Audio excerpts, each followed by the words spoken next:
ಆಚಿ chilli powder ಸಖತ್ ಖಾರ ಬಣ್ಣ ಮತ್ತು ರುಚಿ ಆಚಿ ಚಿಲ್ಲಿ ಪೌಡರ್. ದೇಶದಾದ್ಯಂತ 4ನೇ ದಿನ ಕೂಡ ಇಂಡಿಗೋ ವಿಮಾನಯಾನ ಹಾರಾಟದಲ್ಲಿ ವ್ಯತ್ಯಯ ಕಂಡು ಬಂದಿದೆ ಅನ್ನೋದರ ಡೀಟೇಲ್ಸ್ ಸಿಗ್ತಾ ಇದೆ ನಮಗೆ. ನಾವು ತೋರಿಸ್ತಾ ಇದ್ವಿ ನಿನ್ನೆಯಿಂದ ಯಾವ ರೀತಿ ಆಕ್ರೋಶ ಸ್ಫೋಟ ಆಗಿತ್ತು ಅಂತ. ಬಟ್ ಈಗ ಇನ್ನೂ ಅದು ಸೀರಿಯಸ್ ಆಗ್ತಾ ಇದೆ, ಸೀರಿಯಸ್ ಕ್ರೈಸಿಸ್ ಆಗ್ತಾ ಇದೆ. ದೇಶದಾದ್ಯಂತ ಈ ಸಮಸ್ಯೆ ಹಬ್ತಾ ಇದೆ, ಆಮೇಲೆ ರಿಪೋರ್ಟ್ ಆಗ್ತಾ ಇದೆ. 4ನೇ ದಿನ ಕೂಡ ಸಮಸ್ಯೆಗೆ ಸೊಲ್ಯೂಷನ್ ಸಿಗ್ತಾ ಇಲ್ಲ. ಬೆಂಗಳೂರು ಏರ್ಪೋರ್ಟ್ನಲ್ಲಿ ವಿಮಾನಗಳ ಹಾರಾಟ ರದ್ದುಗೊಳಿಸಲಾಗಿದೆ. ಬೆಂಗಳೂರಿನಿಂದ ನಿರ್ಗಮಿಸಬೇಕಾಗಿತ್ತು 50ಕ್ಕೂ ಹೆಚ್ಚು ವಿಮಾನಗಳು. ಬೆಂಗಳೂರಿಗೆ 40ಕ್ಕೂ ಹೆಚ್ಚು ವಿಮಾನಗಳು ಬರಬೇಕಾಗಿತ್ತು. ಆಪರೇಷನಲ್ಲೇ ಕಂಪ್ಲೀಟ್ ಆಗಿ ವ್ಯತ್ಯಾಸಗಳಾಗಿದೆ. ಜನಾಕ್ರೋಶ ಸ್ಫೋಟ ಆಗಿರೋ ದೃಶ್ಯವನ್ನು ನೀವು ನೋಡ್ತಾ ಇದ್ದೀರಿ.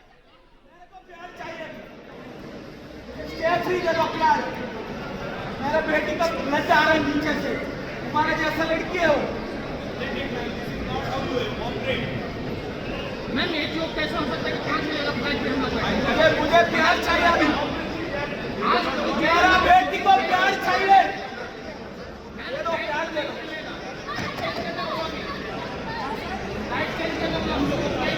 5 बजे से इधर है, 5 बजे से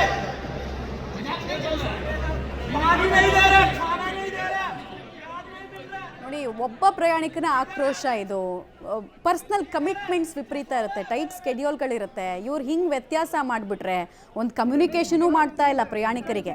ಸಿಬ್ಬಂದಿಗಳ ಕೊರತೆ, ಸಂಪನ್ಮೂಲ ಕೊರತೆ, ಅದೇನಂತ ಬಾಯ್ಬಿಟ್ಟು ಹೇಳಿ ಅದನ್ನು ಬಗೆಹರಿಸ್ಕೊಳ್ಬೇಕು. ಈಗ ಏವಿಯೇಷನ್ ಮಿನಿಸ್ಟರ್ ಇರ್ತಾರೆ, ಅವ್ರ ಹತ್ರ ಕೂತು ಈ ಪೈಲಟ್ಗಳ ಶಿಫ್ಟ್ ವಿಚಾರದಲ್ಲಿ ಸಮಸ್ಯೆ ಆಗ್ತಾ ಇದ್ರೆ ಮಾತಾಡ್ಕೊಳ್ಬೋದು. ಇದು ಯಾವುದನ್ನೂ ಮಾಡದೆ ಎಲ್ಲ ಸ್ಲೋ ಮೂವಿಂಗ್ ಮಾಡಿದ್ರೆ ನೇರವಾದ ಎಫೆಕ್ಟ್ ಇವ್ರಿಗೆ ಆಗುತ್ತೆ. ನೋಡಿ, ಎಲ್ಲ ವಿಮಾನಗಳ ಹಾರಾಟದಲ್ಲೂ ವ್ಯತ್ಯಾಸ ಆಗ್ತಿದೆ. ಬಟ್ ಇಂಡಿಗೋ ಸುದ್ದಿಯಲ್ಲಿದೆ. ಅದು ಯಾಕೆ ಅಂತ ಮುಂದಿನ ಹಂತದಲ್ಲಿ ಹೇಳ್ತೀನಿ. ಬೆಂಗಳೂರು ಏರ್ಪೋರ್ಟ್ನಲ್ಲಿ ಪ್ರಯಾಣಿಕರ ಪರದಾಟ. ಇಂಡಿಗೋ ವಿಮಾನದಲ್ಲಿ ಟಿಕೆಟ್ ಬುಕ್ ಮಾಡಿದವರು ಪರದಾಟ ನಡೆಸ್ತಿದ್ದಾರೆ. ತಡರಾತ್ರಿಯಿಂದ ಏರ್ಪೋರ್ಟ್ನಲ್ಲಿ ಪ್ರಯಾಣಿಕರು ಗೋಳಾಡ್ತಾ ಇದ್ದಾರೆ. ಕೌಂಟರ್ಗಳ ಮುಂದೆ ಟಿಕೆಟ್ ಕ್ಯಾನ್ಸಲ್ಗೆ ಉದ್ದಕ್ಕೂ ಕೂಡ ಕ್ಯೂ ನಿಂತಿದೆ. ಗಂಟೆಗಟ್ಟಲೆ ನಿಂತರೂ ಕೂಡ ಸಮರ್ಪಕ ಮಾಹಿತಿಯನ್ನು ಸಿಬ್ಬಂದಿಗಳು ಕೊಡ್ತಾ ಇಲ್ಲ. ವಾರಣಾಸಿಗೆ ತೆರಳಬೇಕಿದ್ದಂತಹ 22 ಜನ ಪ್ರಯಾಣಿಕರು ಏರ್ಪೋರ್ಟ್ನಲ್ಲಿ ಸಿಲುಕಿಕೊಂಡು ಪರದಾಟ ನಡೆಸಿರುವಂತಹ ವಿಚಾರ ಗೊತ್ತಾಗ್ತಾ ಇದೆ. ನೀವು ಕೂಡ ದೃಶ್ಯವನ್ನು ಗಮನಿಸ್ತಾ ಇದ್ದೀರಿ. ನೋಡಿ, ನವೆಂಬರ್ 1ನೇ ತಾರೀಕು FDTL ಅನ್ನುವಂತಹ ನಿಯಮವನ್ನು ಜಾರಿಗೆ ತಂದರು. ಅಂದರೆ ಫ್ಲೈಟ್ ಡ್ಯೂಟಿ ಟೈಮ್ ಲಿಮಿಟೇಷನ್ ಅಂತ ಹೇಳಿ. ಇದರಿಂದ ಸಿಬ್ಬಂದಿಯ ಕೊರತೆ ದೊಡ್ಡ ಮಟ್ಟದಲ್ಲಾಗಿದೆ ಅನ್ನೋದು. 48 ಗಂಟೆಗಳ ಕಾಲ ವಿಶ್ರಾಂತಿಯ ಸಮಯವನ್ನು ವಿಸ್ತರಿಸಿದ್ದಾರೆ. ಹಾಗಾಗಿ ಸಮಸ್ಯೆ ದೊಡ್ಡ ಮಟ್ಟದಲ್ಲಿ ತಲೆದೂರಿದೆ. ತಾಂತ್ರಿಕ ಸಮಸ್ಯೆಯೂ ಇದೆ ಅಂತ ಹೇಳ್ತಾ ಇದ್ದಾರೆ. ಬಟ್ ಇಲ್ಲಿಯವರೆಗೂ ಕೂಡ ನಾಗರಿಕ ವಿಮಾನಯಾನ ನಿರ್ದೇಶನಾಲಯ ಈ ಸಮಸ್ಯೆಗೆ ಕಾರಣ ಏನು ಅಂಥೇಳಿ ಖಚಿತ ಮಾಹಿತಿಯನ್ನು ಕೊಡ್ತಾ ಇಲ್ಲ. ದೇಶದುದ್ದಕ್ಕೂ ಕೂಡ ಇದೇ ಸಮಸ್ಯೆ ಕಾಣಿಸ್ಕೊಳ್ತಾ ಇದೆ. ಪ್ರಯಾಣಿಕರು ಅಂದುಕೊಂಡ ಸಮಯಕ್ಕೆ, ಅಂದುಕೊಂಡ ಜಾಗಕ್ಕೆ ಹೋಗೋದಕ್ಕಾಗದೇನೆ ಇದೇ ರೀತಿ ವಿಮಾನ ನಿಲ್ದಾಣಗಳಲ್ಲಿ ಸಿಲುಕಿ ಪರದಾಟ ನಡೆಸಬೇಕಾದಂತಹ ಪರಿಸ್ಥಿತಿ ಕೂಡ ನಿರ್ಮಾಣವಾಗಿರುವಂಥದ್ದು. ಏರ್ಪೋರ್ಟ್ ಬ್ಯುಸಿ ಇರುತ್ತೆ, ಬಟ್ ಒಳ್ಳೆ ಜಾತ್ರೆ ನಡೀತಾ ಇರೋ ರೀತಿ ಜನ ಅಲ್ಲಿ ಸೇರ್ಬಿಟ್ಟಿದ್ದಾರೆ. ಯಾಕಂದ್ರೆ ಅವ್ರಿಗೆ ಎಕ್ಸಿಟ್ ಆಪ್ಷನ್ ಇಲ್ಲ.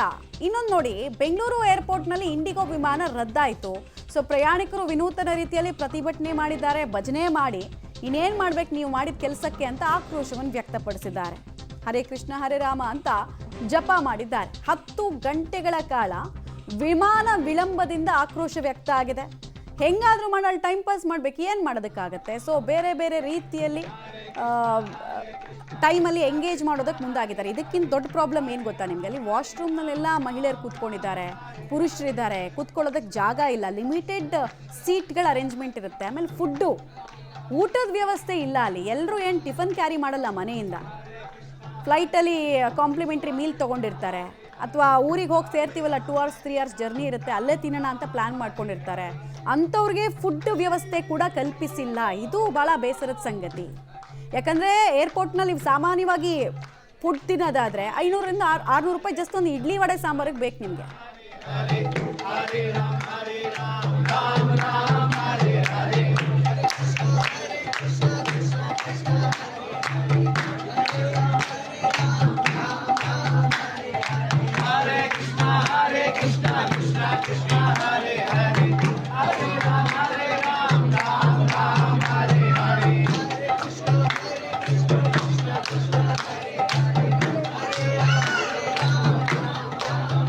जोर से बोलो, हरे कृष्णा कृष्णा कृष्णा हरे ಡೀಟೇಲ್ಸ್ ಕೊಡ್ತಾರೆ ಮುದ್ದುಕೃಷ್ಣ ಅಟ್ಲೀಸ್ಟ್ ಈಗ ಏರ್ಪೋರ್ಟ್ನಲ್ಲಿ ಇಷ್ಟೆಲ್ಲ ದೊಡ್ಡ ಹಂಗಾಮ ಆಗ್ತಾ ಇದೆ, ಒಂದು ಆಲ್ಟರ್ನೇಟಿವ್ ಆಗಿ ಬೇರೆ ಬೇರೆ ವ್ಯವಸ್ಥೆಗಳನ್ನು ಮಾಡೋಣ ಅಂದರೆ ಎಲ್ಲ ವಿಮಾನಯಾನಗಳ ಸಂಸ್ಥೆಗಳಲ್ಲೂ ಕೂಡ ಇದೇ ಪ್ರಾಬ್ಲಮ್ ಇರೋದ್ರಿಂದ ಫುಡ್ ಕೊಟ್ಬಿಟ್ಟು ಹಣವನ್ನು ರೀಫಂಡ್ ಮಾಡೋ ಪ್ರಾಸೆಸ್ ಬೇಗ ಮಾಡಿದಿದ್ರೆ ಇವತ್ತಿಗೂ ಆ ಗೊಂದಲ ಕಂಟಿನ್ಯೂ ಆಗ್ತಿರ್ಲಿಲ್ಲ ಅಂತ. ಇವತ್ತೆಷ್ಟು ಫ್ಲೈಟ್ಗಳು ಆಪರೇಷನ್ ಆಗಬೇಕಾಗಿತ್ತು, ಏನು ಸಿಗ್ತಾ ಇದೆ ಮಾಹಿತಿ ಅಂತ ಅಲ್ಲಿಂದ? ಮಮತಾ, ಖಂಡಿತ 4ನೇ ದಿನವೂ ಕೂಡ ಸಮಸ್ಯೆ ಮುಂದುವರಿತಾ ಇದೆ. ಬೆಂಗಳೂರು ಕೆಂಪೇಗೌಡ ಅಂತಾರಾಷ್ಟ್ರೀಯ ವಿಮಾನ ನಿಲ್ದಾಣಕ್ಕೆ ಬರಬೇಕಿದ್ದಂತ ಇಂಡಿಗೋ ವಿಮಾನಗಳು 54 ಇವತ್ತು ರದ್ದಾಗಿರುವಂತದ್ದು, ಮತ್ತೆ ಇಲ್ಲಿಂದ ನಿರ್ಗಮಿಸಬೇಕಾದಂತ 40ಕ್ಕೂ ಹೆಚ್ಚು ವಿಮಾನಗಳು ರದ್ದಾಗಿದೆ ಈಗಾಗಲೇ ಕೂಡ. ಹಾಗಾಗಿ ಈ ಒಂದು ವಿಮಾನಗಳಲ್ಲಿ ಮೊದಲೇ ಟಿಕೆಟ್ ಬುಕ್ ಮಾಡಿದಂತ ಪ್ರಯಾಣಿಕರ ಪರದಾಟ ಅಷ್ಟಿಷ್ಟಲ್ಲ. ಇದಕ್ಕೆ ಒಂದು ಎಕ್ಸಾಂಪಲ್ ಹೇಳೋದಂದ್ರೆ, ನಿನ್ನೆ ರಾತ್ರಿ ಚಂಡೀಗಢದಿಂದ ಬೆಂಗಳೂರಿಗೆ ಬರಬೇಕಾದಂತ 20 ಜನ ಪ್ರಯಾಣಿಕರು ಚಂಡೀಗಢದಲ್ಲಿ ನಿನ್ನೆ ಸಂಜೆ 6 ಗಂಟೆಗೆ ಫ್ಲೈಟ್ ಟೇಕ್ ಆಫ್ ಆಗ್ಬೇಕಾಯ್ತು. ಆದ್ರೆ ಇದುವರೆಗೂ ಕೂಡ ಫ್ಲೈಟ್ ಟೇಕ್ ಆಫ್ ಆಗಿಲ್ಲ. ಹೀಗೆ ಹೇಳ್ತಿದಾರಂತೆ, ಸಂಜೆ 3 ಗಂಟೆಗೆ ನಿಮ್ಗೆ ಅವಕಾಶ ಮಾಡ್ಕೊಡ್ತೀವಿ, ಫ್ಲೈಟ್ ಅನ್ನ ಬುಕ್ ಮಾಡ್ಕೊಡ್ತೀವಿ ಅಂತ. ಹಾಗಾಗಿ ಇಡೀ ರಾತ್ರಿ ಏರ್ಪೋರ್ಟ್ ನಲ್ಲೇ ಅಲ್ಲಿ ಕನ್ನಡಿಗರು ಪರದಾಡುವಂತಹ ಪರಿಸ್ಥಿತಿ ಇದೆ. ಅವ್ರಿಗೆ ಯಾವುದೇ ರೀತಿಯ ಊಟದ ವ್ಯವಸ್ಥೆ ಇಲ್ಲ. ಮಧ್ಯಮ ವರ್ಗದವರು ಹೋದವರು ಬೆಂಗಳೂರಿಗೆ ಹೇಗೆ ವಾಪಸ್ ಆಗ್ಬೇಕು ಅನ್ನೋಂತ ಚಿಂತೆ ಏನಿರುವಂತದ್ದು ಬೆಂಗಳೂರು ಏರ್ಪೋರ್ಟ್ ಅಲ್ಲಿ ಕೂಡ ಅದೇ ರೀತಿಯ ಸಮಸ್ಯೆಗಳು ಈಗ ಮುಂದುವರೆದಿರುವಂತದ್ದು. ಮಮತಾ, ಧನ್ಯವಾದ ಮುದ್ದುಕೃಷ್ಣ ತಮ್ಮೆಲ್ಲ ಮಾಹಿತಿಗಾಗಿ. ಇಂಡಿಗೋ ಅಂತಾನೆ ಯಾಕೆ ಹೇಳ್ತಾ ಇದೀವಿ ನಾವು, ಬೇರೆ ವಿಮಾನಯಾನ ಸಂಸ್ಥೆಗಳ ಬಗ್ಗೆ ಯಾಕೆ ಹೇಳ್ತಿಲ್ಲ ಅಂದ್ರೆ, ಡೊಮೆಸ್ಟಿಕ್ ಫ್ಲೈಟ್ಗಳು ಫ್ಲೈ ಆಗ್ತಾವಲ್ಲ ಅದ್ರಲ್ಲಿ 60% ಕಾರ್ಯಾಚರಣೆ ಭಾರತದಲ್ಲಿ ಇಂಡಿಗೋದೆ. ಹೀಗಾಗಿ ಇವ್ರು ನಿಲ್ಸಿದ್ರೆ ಬಹಳ ದೊಡ್ಡ ಮಟ್ಟದಲ್ಲಿ ಅದು ಎಫೆಕ್ಟ್ ಆಗೋದು.